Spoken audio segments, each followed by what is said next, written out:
ಶ್ರೀ ಗುರುಭ್ಯೋ ನಮಃ. ಆದಿತ್ಯಾದಿ ನವಗ್ರಹ ದೇವತಾಭ್ಯೋ ನಮಃ. ಶ್ರೀ ಮುಖ್ಯಪ್ರಾಣಾಯ ನಮಃ. ಶ್ರೀ ಲಕ್ಷ್ಮೀ ನರಸಿಂಹಾಯ ನಮಃ.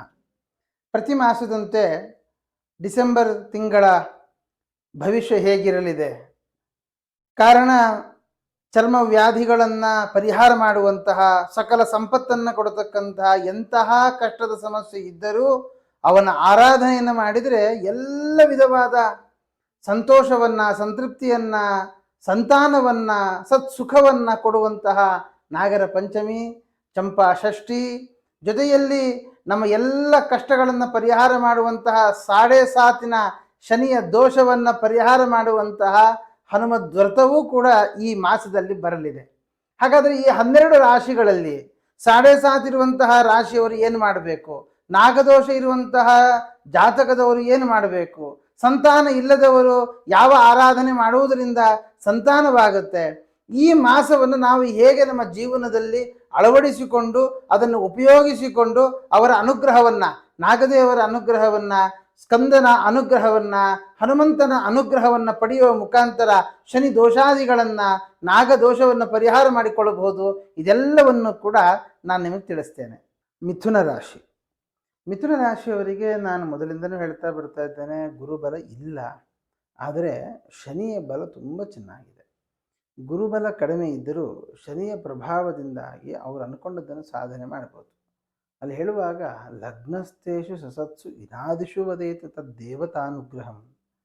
ಗುರುವಿನಿಂದಾಗಿ ಸರ್ವೇಶ್ವರ ಕಾರಕನಾಗಿರೋದ್ರಿಂದ ಎಲ್ಲ ದೇವರ ಅನುಗ್ರಹವನ್ನು ಚಿಂತನೆ ಮಾಡಿದ್ರೆ ಪ್ರತಿಯೊಬ್ಬ ಗ್ರಹನಿಗೂ ಅವರದ್ದೇ ಆದಂತಹ ದೇವತಾ ಚಿಂತನೆಯನ್ನು ಮಾಡಲಿಕ್ಕಿದೆ. ಅದರಲ್ಲಿ ಶನಿ 9ರಲ್ಲಿ ಬರುವಂತಹದ್ದು, 7ರಲ್ಲಿ ಶುಕ್ರ ಬಂದಿರೋದ್ರಿಂದ ದೇವಿಯ ಮತ್ತು ಶನಿಯ ಮತ್ತು ಹನುಮಂತನ ವಿಶೇಷವಾದ ಅನುಗ್ರಹ ಮಿಥುನ ರಾಶಿಯವರಿಗಿದೆ.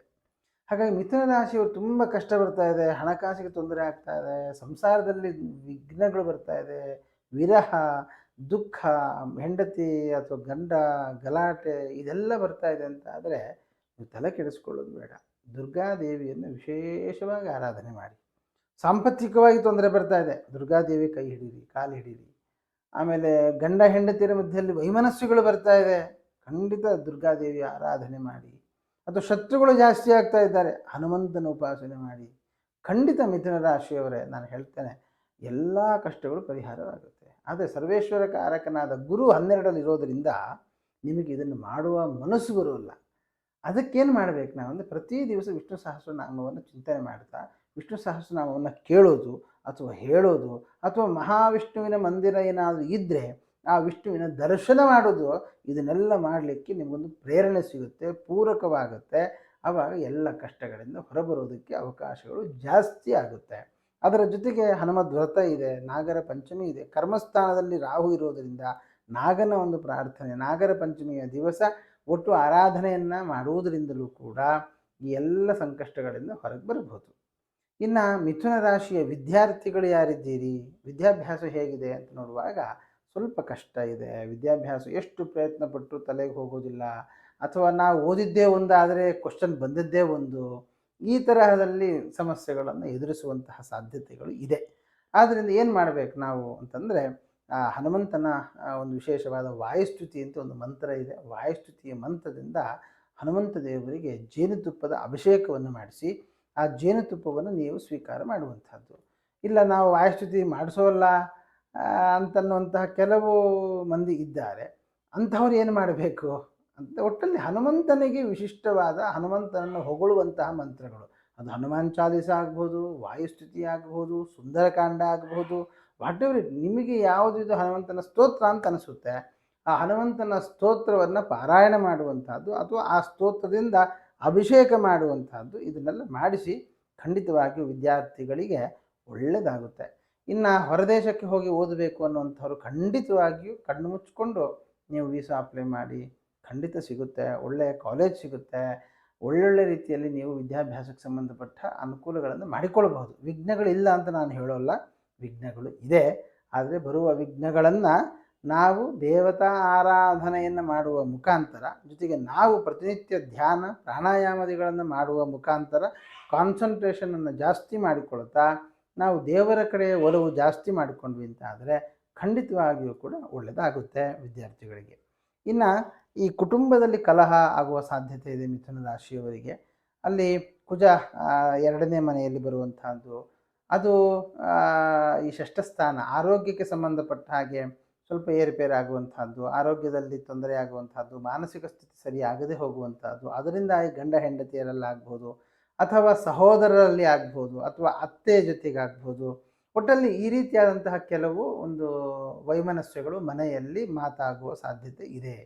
ಆದ್ದರಿಂದ ನೀವು ಈ ಕುಜನಿಗೆ ಹೇಳುವಂತಹದ್ದು ಸ್ಕಂದನನ್ನು ಹೇಳ್ತಾರೆ. ಆದ್ದರಿಂದ ಚಂಪಾಷಷ್ಠಿ, ಈ ಸ್ಕಂದ ಸುಬ್ರಹ್ಮಣ್ಯನ ಆರಾಧನೆ, ಚಂಪಾಷಷ್ಠಿಯ ದಿವಸ ಬ್ರಹ್ಮಚಾರಿಗಳನ್ನು ಕರೆಸಿ ಅವರಿಗೆ ಊಟವನ್ನು ಹಾಕಿ ಯಥೋಚಿತ ದಕ್ಷಿಣೆಯನ್ನು ಕೊಟ್ಟು ಅವರ ಅನುಗ್ರಹವನ್ನು ಪಡೆದುಕೊಳ್ಳಿ. ಆ ಸ್ಕಂದನ ಆ ಅನುಗ್ರಹ, ಸ್ಕಂದನ ಆಶೀರ್ವಾದದಿಂದ ಆ ಎಲ್ಲ ಸಮಸ್ಯೆಗಳಿಂದ ಹೊರಬರ್ತೀರಿ. ಮತ್ತು ಸಂತಾನಾಕಾಂಕ್ಷಿಗಳು ಕೂಡ ವಿಶೇಷವಾಗಿ ಅದು ಕೂಡ ಹೇಳ್ತೇನೆ, ಸಂತಾನಾಕಾಂಕ್ಷಿಗಳು ಕೂಡ ಈ ಪೂಜೆಯನ್ನು ಮಾಡಿ, ಚಂಪಾಷಷ್ಠಿಯ ಆರಾಧನೆಯನ್ನು ಮಾಡಿ ಖಂಡಿತ. ಅಥವಾ ಚಂಪಾಷಷ್ಠಿಯ ದಿವಸ ಸುಬ್ರಹ್ಮಣ್ಯನ ದರ್ಶನ, ಸುಬ್ರಹ್ಮಣ್ಯ ಕ್ಷೇತ್ರಕ್ಕೆ, ಕುಕ್ಕೆ ಸುಬ್ರಹ್ಮಣ್ಯ ಅಥವಾ ಘಾಟಿ ಸುಬ್ರಹ್ಮಣ್ಯಕ್ಕೆ ಹೋಗಿ ಅಲ್ಲಿ ನಡೆಯುವಂತಹ ಉತ್ಸವಾದಿಗಳಲ್ಲಿ ಭಾಗವಹಿಸಿ ಆ ದಿವಸ ರಥಸ್ಥಂ ಕೇಶವಂ ದೃಷ್ಟ ಪುನರ್ಜನ್ಮ ವಿದ್ಯತೆ ಅಂತ ಹೇಳಿದ ಹಾಗೆ ಆ ರಥದಲ್ಲಿ ಕೂತಿರತಕ್ಕಂತಹ ಸುಬ್ರಹ್ಮಣ್ಯನ ದರ್ಶನ ಮಾಡಿಕೊಳ್ಳಿ. ಖಂಡಿತವಾಗಿಯೂ ಕೂಡ ಸಂತಾನಾಕಾಂಕ್ಷಿಗಳಿಗೂ ಇದು ಒಳ್ಳೆಯದಾಗುತ್ತೆ.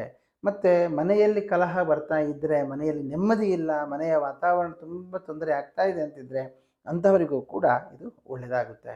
ಇನ್ನು ಆರೋಗ್ಯದ ವಿಷಯಕ್ಕೆ ಬಂದಾಗ ಸ್ವಲ್ಪ ಜಾಗ್ರತೆ ಮಾಡಿ.